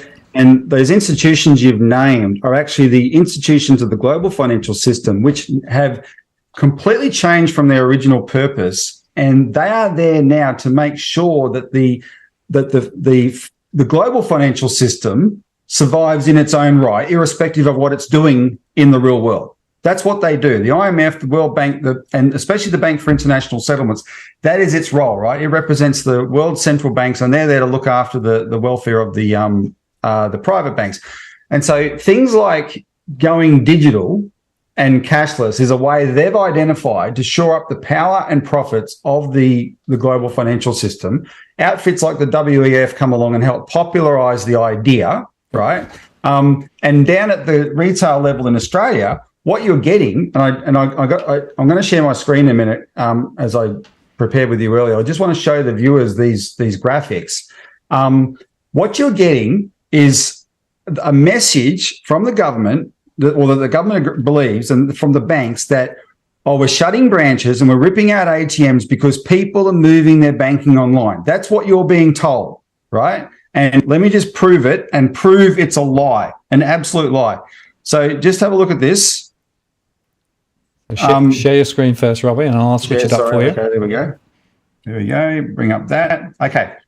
So I got these graphics from Dale Webster. Martin and I did an interview with Dale Webster a few weeks ago. She's done a brilliant job. But what happened is National Australia Bank put out a whole heap of fact sheets, they call it, to branches that they were closing to explain why they're closing them, right? And there's a whole bunch. There's about 10 of them. I'm going to show you enough that you'll get the point. So this is how they all open the same way. NAB Laurieton in this case is closing, and then look at what I've highlighted there. More and more, our customers are choosing. Note that word, choosing to do their banking online over the phone or by video conference, and then by their own admission, because of these changes, i.e. the people choosing to go online, we've made the difficult decision. It's broken our heart to close our NAB bank. Now, before I get into the actual details, just bear in mind that since the late 90s, banks have been aggressively shutting branches. And it wasn't because of digital back then. They're full of shit. These banks want to shut branches, and they look for every opportunity to pull the rug out from under people in terms of service, etc. But so that's what they've claimed about Laurieton. Then look at this on page 2 of Laurieton. Can you see the second graphic? This tells you, look at this first one. How is banking changing? Here's how our NAB Laurieton customers are banking. 91% who use this branch, the Laurieton branch, are registered for online banking and or telephone banking. And you think, wow, that is impressive. I mean, clearly people are using online banking. But wait a minute. Look at the next one. Of that 91%, 25% are active online banking or telephone banking users. And right there, you see the lie. Because what's the definition of an active bank user? I mean, I use my banking every week, every few days sometimes. I'm pretty active, right? If only 25% of those registered for online banking are active, yet 91% are registered, that confirms what I was told by someone who represents bank workers, that they're under extreme pressure to sign up their customers, and this is perverse, sign up their customers to online banking, knowing that if they're successful enough, they'll lose their jobs for doing it, because then they won't have a job left anymore. And so the nana leaves the bank with a piece of paper that's got her password and username, having no clue what to do with it, but she's registered for online banking. And they're using that excuse to shut it down, because the truth is, how many are active users? Not even a quarter, because that's 25 of the 91%.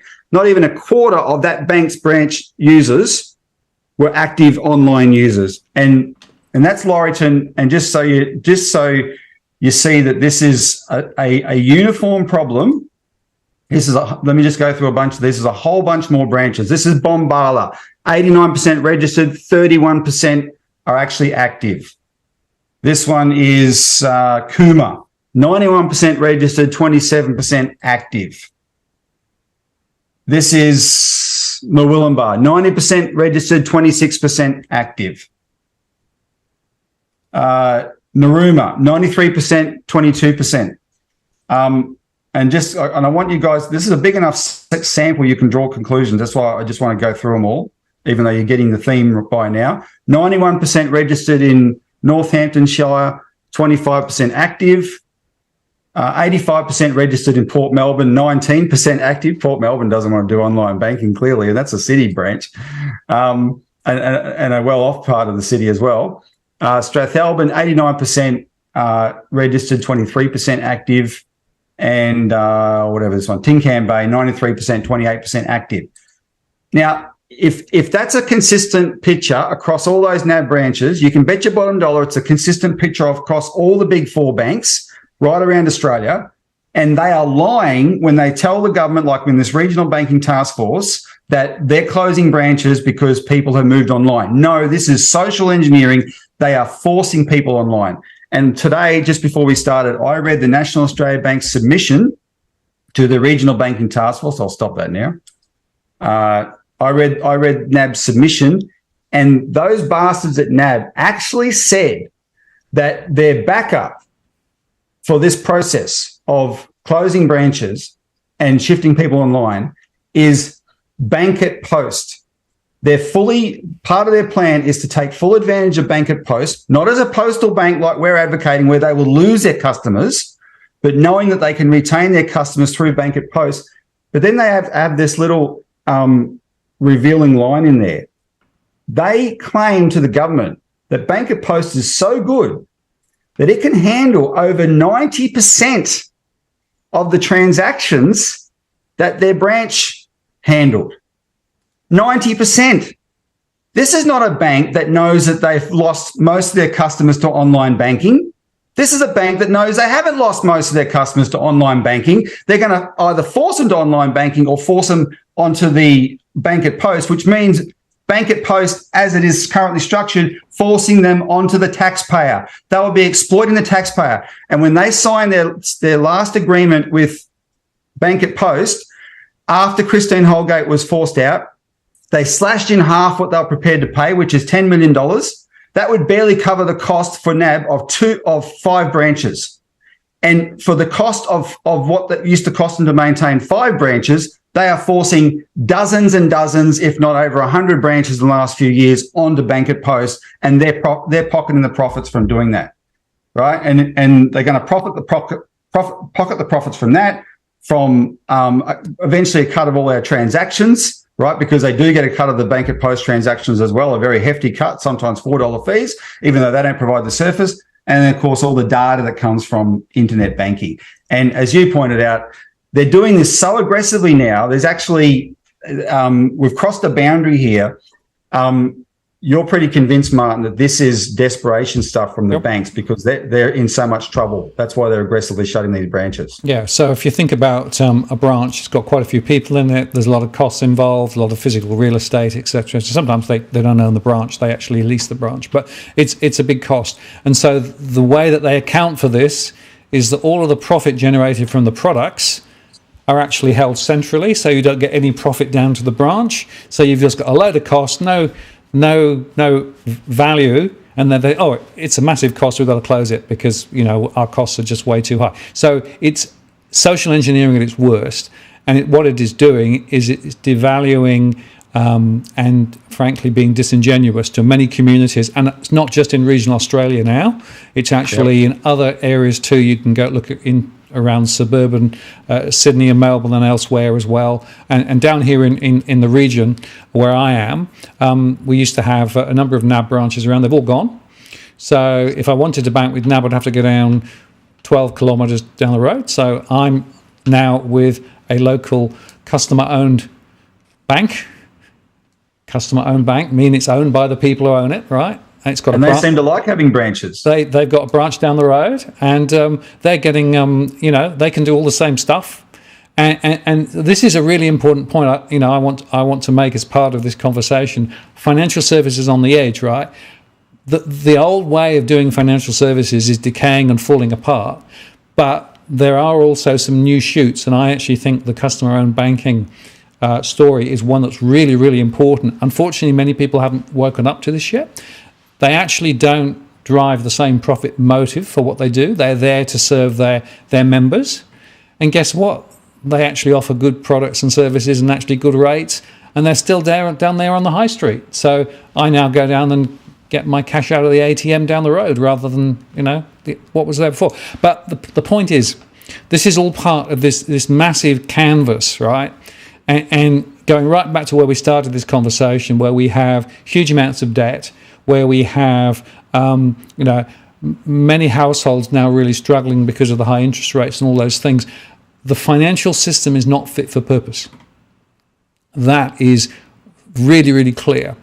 And all of the efforts from the current regulators and, the government and all those things are just putting little bits of sticking plaster over this massive problem. It's not going to solve it.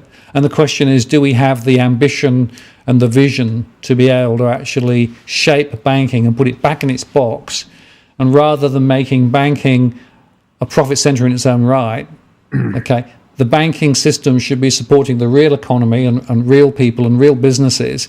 And that would be the first step I would take ultimately to be able to actually craft an alternative narrative about how financial services should work. And guess what? 20, 30, 40 years ago, banking was boring, right? Banking was not high risk. Banking was not an end in itself, but it was effective in actually supporting the broader economy. And that's where I think we have to go back to. Yep. And I think we've got the lessons from Australian history to draw on. It's not rocket science.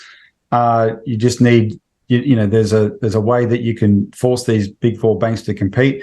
There's an interesting German economist, Richard Werner. People are probably familiar with him. He likes pointing out that the strength of Germany's financial system is its many community banks, right? And I think that is a much better approach. I mean, John was alluding to that somewhat than the big four kind of, or the four pillars kind of approach.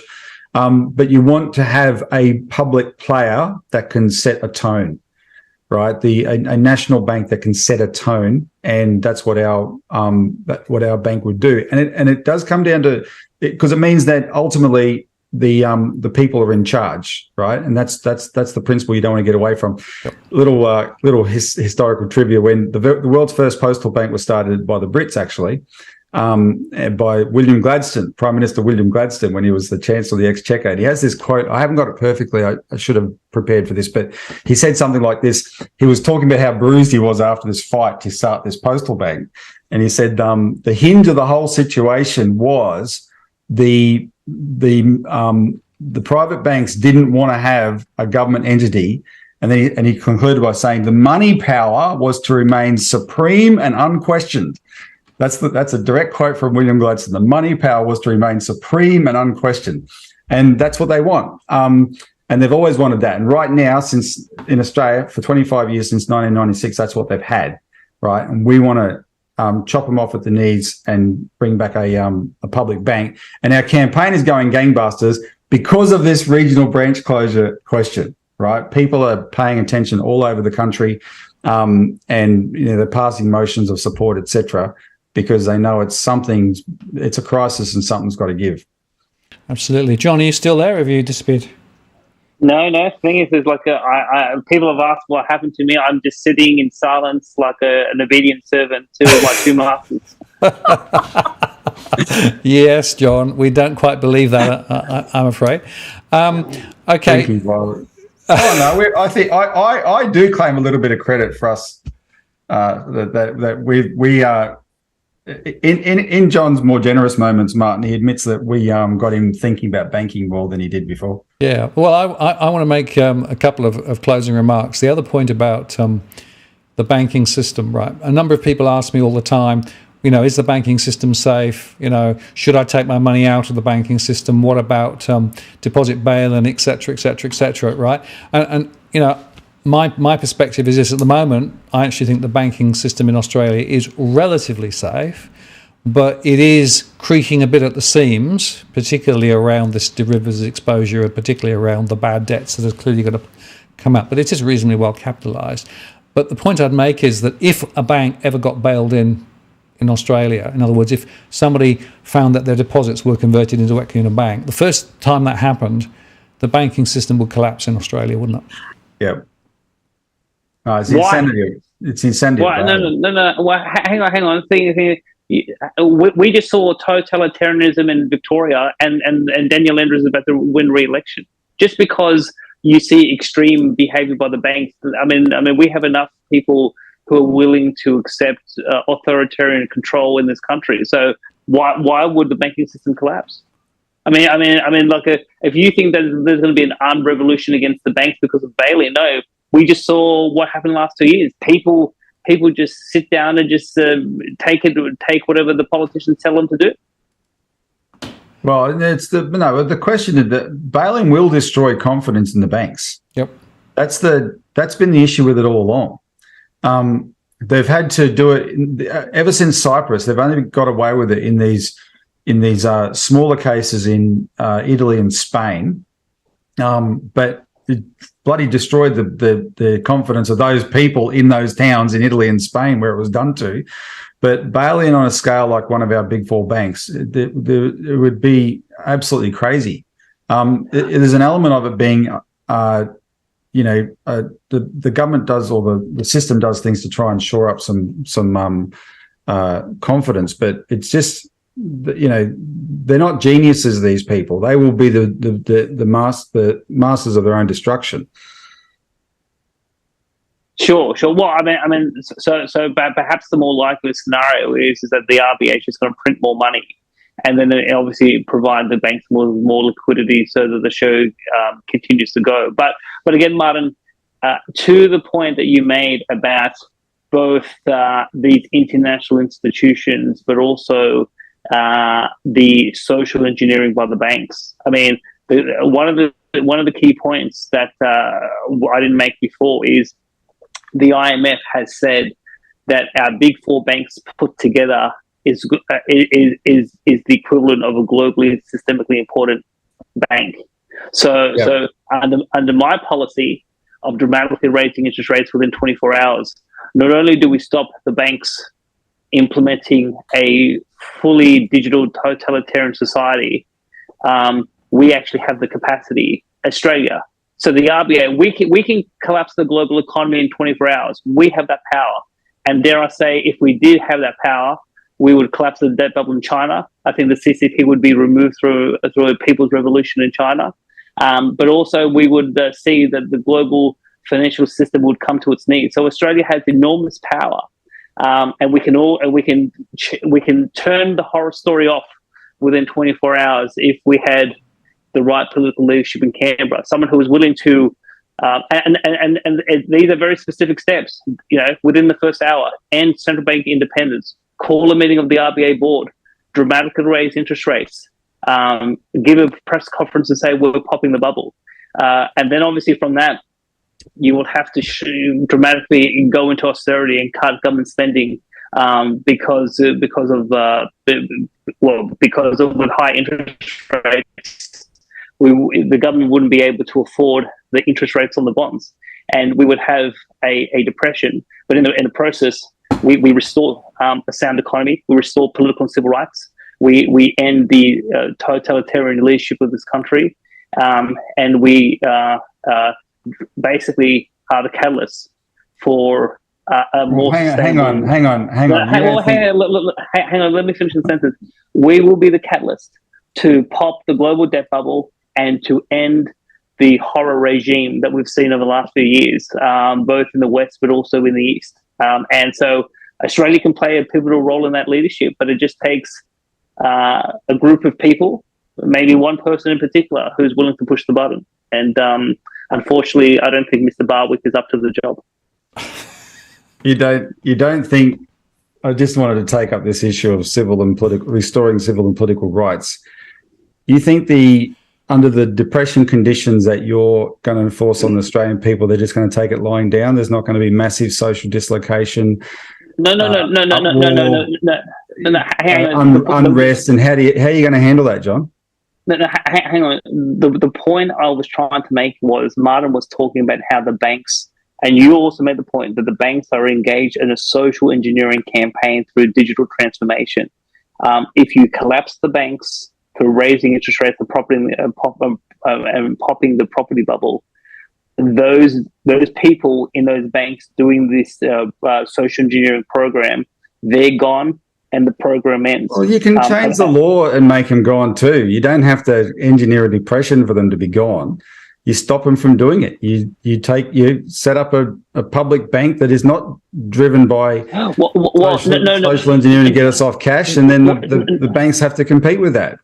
No, but remember, Martin just said before that part of the motivation for this program is because of the cost structure. So obviously, with the huge debt burden at the banks and with the rising interest rates, it creates a whole host of liquidity and capital stability ratio for the banks. And obviously, they're looking to cut costs. So how do they do it? They close the branches down. So even if you create a public bank to compete against the big four, the economics of the banking system have not been fixed by a public bank option. Now, I'm not. No, that's true. That part's true. I'm just saying you don't have to. It depends on what your particular outcome is. But the other thing is that the banks have to be put through receivership and completely cleaned out and shut down if absolutely necessary. but you're going to have to deal with the debt bubble in the banks for sure. But you do it in a controlled way, not an uncontrolled way, because I'm telling you, if you engineer the depression that you like talking about, you will create such social unrest that you'll turn into Hitler to keep it under control. It won't be dictator Dan, it'll be dictator Adams. Well, hang on. The biggest depression in Australian history was in 1892. Did we turn into anarchy? No. The thing is, particularly in Melbourne took the brunt the most. While there were some examples of horrific social dislocation, to a large degree, Victorian and Melbourne society was able to hold steady. Are you calling Australians placid? No. Well, look, I'm telling you a historical fact. I mean, let me also give you another example. I mean, the point I'm trying to drive at is it depends on domestic culture, but also the strength of civil institutions. Have a look at what happened when what was that huge hurricane during the presidency of George W. Bush that led to huge Katrina. Yeah, look at what happened with the Hurricane Katrina, and then look at what happened in Japan with the in terms of the meltdown and the nuclear meltdown in terms of Fukushima. The Japanese people remained calm, even though they were going through a nuclear significant domestic event. There wasn't social dislocation, there wasn't chaos, but in America there was. So we can go through an uncontrolled depression, and if we have enough moral character and cultural resilience, we can get through it, just like the Japanese did in 2011. Whereas if we if we're selfish and we in our civil institutions and our civil morality collapses, we could end up like what happened with the Americans in the South with Hurricane Katrina. But again, it is up to us as sovereign people as to what that outcome will be. So it doesn't necessarily mean that an uncontrolled depression, and an uncontrolled depression, all that means is that the process just runs faster, and you get to the other side of the process quicker, and so the economy can be on a more stable and sustainable basis in a short amount of time. So all I want to do is the old adage: if you have a Band-Aid and you start to take it off and it hurts, do you take the Band-Aid off slowly or do you rip it off fast and the process is off faster? That's all I'm saying. Take the Band-Aid off faster. The hairs on your arm that make a Band-Aid hurt are the lives of millions of human beings, and that's why it's got to be thought through very carefully. What's done? Hang on. So you're saying that my policies would lead to a genocide of the Australian people? Is that what you're trying to say? No, don't. Well, no, not a genocide. I didn't say a genocide. It's. I'm sure it's not. A genocide has a certain intent, John. I'm just talking about it. It can be very, very traumatic and devastating to human beings. And there's the post-war model of what Australia achieved post-war is, in my view, an absolutely better way. Well, I mean, dare I say, I think my policy would have less harm than what Daniel Andrews did in the last 2 years. Well, you didn't live here. Okay, well, I'm going to call time on this this debate. Look, we could go on for another 4 or 5 hours. I think we should probably get you both back on another time, because there's a lot more we can explore, and the community actually really enjoyed the free-flowing conversation and the fact that there were some interesting points of disagreement. But I hope you guys found that useful. Robbie, any final thoughts? And I'll get final thoughts from John before I close the show.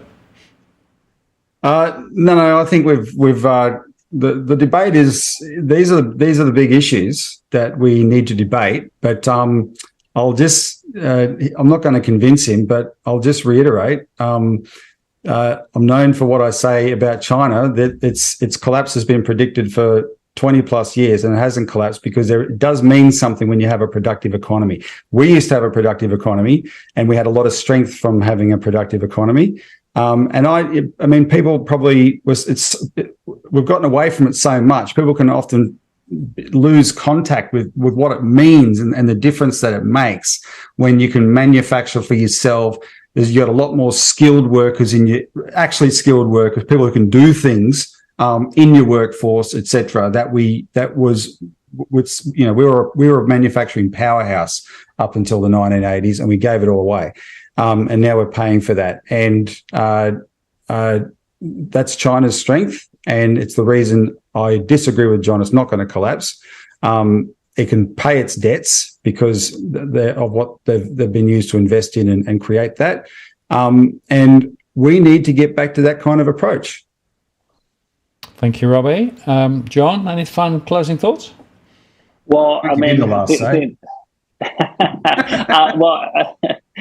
the point that Robbie just made, that the Chinese can pay their own debts, a complete fantasy. If that was true, China would not have to intervene in their domestic economy every time they want trouble and be able to inject more stimulus. The injection of more stimulus by the Chinese time and time again is demonstration that they have an economy built on investment, John. No, look, it's a foundation built on sand, Robbie. I mean, we've done the same. China's done it slightly differently, but they cannot pay their debts. And that's why they keep on propping it up. I mean, Evergrande could have brought down the CCP a few months ago. That was the biggest exaggeration ever. Don't believe Western propaganda about China. Well, I mean, now, look, a final comment, Martin. At the beginning of this debate, you had asked the question of the audience, what was going to be the poll question. I'm not sure if you've put one up or not, but perhaps, Martin, I've outlined my philosophy of restoring a sustainable economy and restoring political and civil rights, and returning Australia to a country of civilized culture and growth and advancements. And Robbie's outlined his vision of significant state intervention and not resolving the problem in the most expedient way. So perhaps the poll question should be, which policy vision would the audience prefer, and who should be the Prime Minister? Okay, well, I'm just adding the... I'm just doing that now. So there you've got a choice. You can vote for Robbie, you can vote for John, and we'll just let that run for a little while longer, and we'll see whether we get any votes, eh? Oh, dear. Some people, of course, might have actually dialed off, but we actually have a... we'll let the poll run for just a few moments and see what happens. The beauty of it is in the YouTube thing now, you can put the poll up pretty quickly, so it's there and running. I'm sure John will be voting for himself. Can I just warn the audience? If you vote for John, I'll never hear the end of it. Give me a sympathy vote, please. Look, the point I want to make is that these big picture discussions, these are the things that should be being discussed in Canberra, right? These are the things that should be being discussed in Treasury, not the little policy matters, not the little, do I provide a little bit more incentive for home buyers or not? Surely these are the big strategic questions that should be being discussed, and yet I don't see any evidence at all of any of these sorts of things being explored in the decision-making forums that we have in this country, and I think that's a real problem. There's no ideological distinction really between them. Well, maybe that's the problem. Maybe everybody's on the neoliberal gravy train, as it were. So therefore, there's no reason. But I think at the tops of the two major parties, that's true. Yeah, that's pretty. Now, Martin, I don't want to put you in a difficult spot, but did you want to declare to the audience how you're going to vote in the poll? Oh my God! No, I'm not going to. I will. I will. Someone has to be. I will sit on the sidelines. Just to be clear, my role here is facilitator and enabler. Right? I run the technology and I run the show, but doesn't necessarily mean that I have to actually take sides. I'm going to vote for John because. No. I have to acknowledge something. I have to acknowledge something. This guy has been talking about we should debate for 3 years or something at least. Yes. And and he figured out a way to wrangle himself into this show and turn it into a debate. So, John, kudos. You're a smart operator, and you've got your way. Yeah, well, what I will say is that of all the live shows that I've done, I've run a few hairy ones in my time. This is right up there in terms of trying to keep the balance order. But thanks for being respectful for each other, even if you disagree. So that's fine. Well, the thing is, the one thing I will say, Martin, is that what the audience hasn't witnessed tonight is that when I really pushed Robbie's buttons and I know how to do it, he has an uncontrollable rage like previous totalitarian dictators of human history. Okay, well, yes. Robbie, you'll have to come back on that one. You can't leave that hanging. Oh, dude. That's my comp. No, very good. Okay, so the answer is, I'm going to give you the results. 128 votes, right, in the time, so that's good. And 38% Robbie, 62% John. So, John, we're about to collapse the economy. All right, I tried. Well, I mean, the only thing I will say is that, perhaps Robbie should re-listen to this debate and perhaps, potentially adjust the policies of the Citizens Party that would garner more support from the Australian people. Indeed. Well, right back at you, John. Re-listen to the debate and consider what I said. Well, I want to say, guys, thank you both very much for coming on and going no holds barred. And thanks, John, for using the audio. I think worked all right, so that's good. I'm going to take you both offline now, and I'm going to close the close the show. Vanessa said, episode of the year, thanks for the great show. So that's very good, and a lot of positive comments. So well done both. And look, very important issues touched on tonight. So thank you both. Thanks, Martin. Thanks, John. Thank you. Okay, well, there you go. Whew, I'm hot. It's 10 p.m. That's a long show. So thank you very much for watching tonight. And just to let you know that next week, I want to take the conversation on a bit further. I'm going to be discussing with Adam CBDC versus crypto. Adam Stokes, of course, is a crypto supporter, but we're going to go take this conversation further because the central bank digital currency and how that plays into digital identity and how that plays back into what we've been discussing tonight is a nice follow-on. So mark your diaries and come back next week for another discussion on the evolution of the financial services industry around the world and how central bank digital currencies may or may not have a role to play in the future.